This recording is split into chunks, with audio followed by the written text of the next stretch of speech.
Oh yeah, it's time to see what's really going on with the Las Vegas Raiders now. We've been hearing and talking about what certain players have been doing in OTAs and minicamp in shirts and shorts for a while. In the first 4 days of training camp, it was more of the same as they were still in shirts and shorts. But now the Raiders are separating the men from the boys. It's time to play real football, as today was the first day in pads. There were a lot more players you could see stand out too, as only certain players can shine without pads.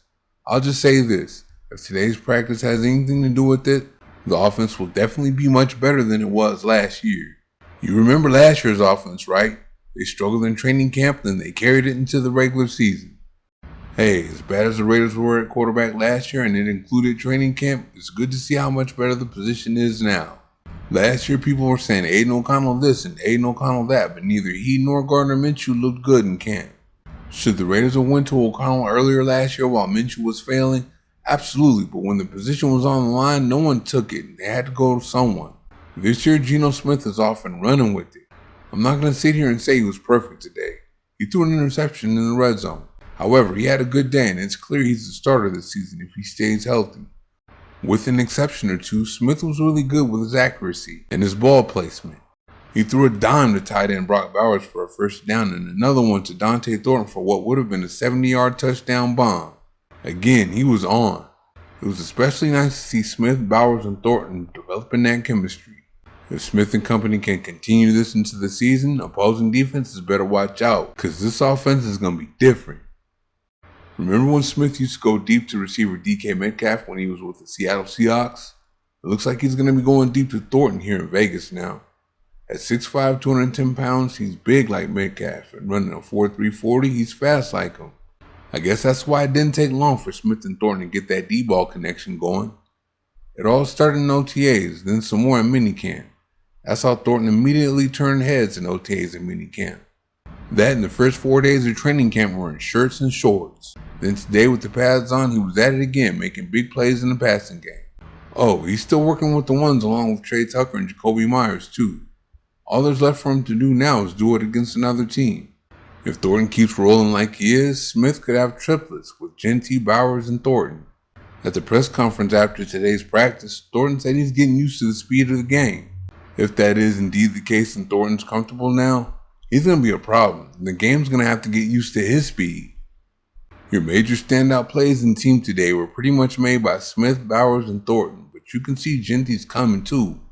He ran the ball like he always has with his dart and slash and style, but the offense isn't just about him like it's going to be this season. He's probably not going to play at all this preseason, so we're probably going to have to wait until the regular season to see what he's all about. I think we already know now. We're seeing some of it in practice. His vision along with his burst and change of direction are already on full display. The kid is special. Another part of his game that many don't know about is he's a weapon in the passing game, catching the ball in the individual period. I couldn't tell who the linebacker was in coverage, but he put a move on him and blew right by him and went on to catch the ball. He's good for more than screens and checkdowns. You can hit him down the field. Between running the ball and catching it, Genty's going to wear some defenses out. You can watch him in practice and tell he's going to be everything Raider Nation wants him to be. And I absolutely cannot wait to see him in games.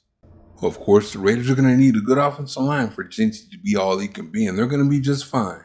They've been doing a lot of shuffling around their offensive line, so you'll see a lot of different combinations. Injuries happen in the NFL, so you got to be ready for anything, so they got to practice with a lot of different lineups. We know Colton Miller will be at left tackle, DJ Glaze will be at right tackle, Alex Copper will be at right guard, and Jackson Powers Johnson will be at center. There will be a battle at left guard with Dylan Parham and Jordan Meredith. A lot of alarms sounded yesterday because Powers worked with the twos and Meredith worked with the ones at center. Well, things were back to normal today with Powers with the ones. The way he throws people around, I don't see him losing this spot, but we have a new regime, so you never know. The offensive line was challenged today, but overall, they did a good job. In no way am I saying they'll be the best in the NFL or anything like that, but they're going to be pretty good. They're going to be a lot better than many think, and they'll definitely be good enough for Smith and Genty to do their thing behind them. This video is about the offense, but the Raiders had some defensive players show up today too. I don't have to mention Max Crosby, do I? He's all over the place, 24/7, 365. That's just him.